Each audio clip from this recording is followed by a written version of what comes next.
just 3 months ago smiles in optimism after world powers and Iran agreed on an interim nuclear deal.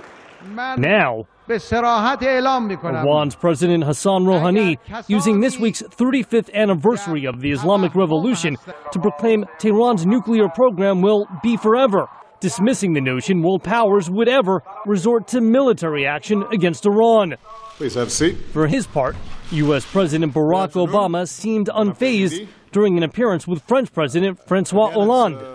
And we remain absolutely united on our ultimate goal, which is preventing Iran from obtaining a nuclear weapon. If they meet what technically gives us those assurances, then there's a deal to be potentially made. If they don't, there isn't. The biggest obstacle will be in satisfying both sides that they've given just enough to reach agreement. Former U.S. Ambassador Richard LeBaron tells VOA that could be an especially tough sell in Tehran. We're going to need quite a bit more than I think the Iranians have envisioned so far in terms of assurances and in terms of intrusive inspections.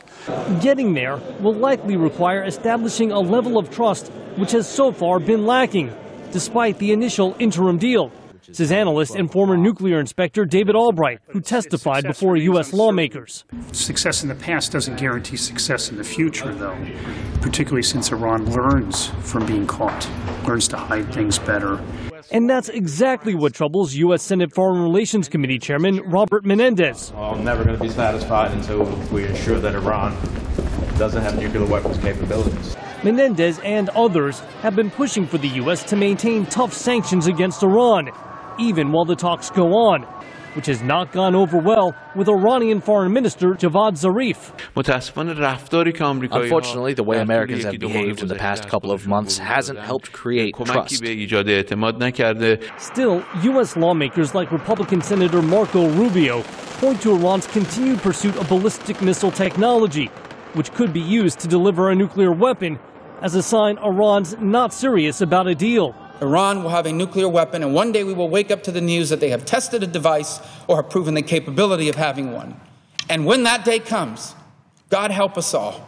Yet some say economic sanctions have already taken such a toll on Iran, a final nuclear deal may be inevitable.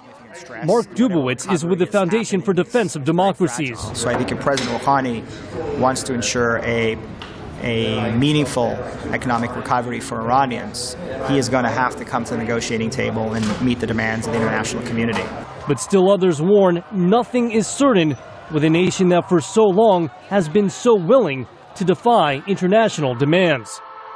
Jeff Seldin, VOA News, Washington.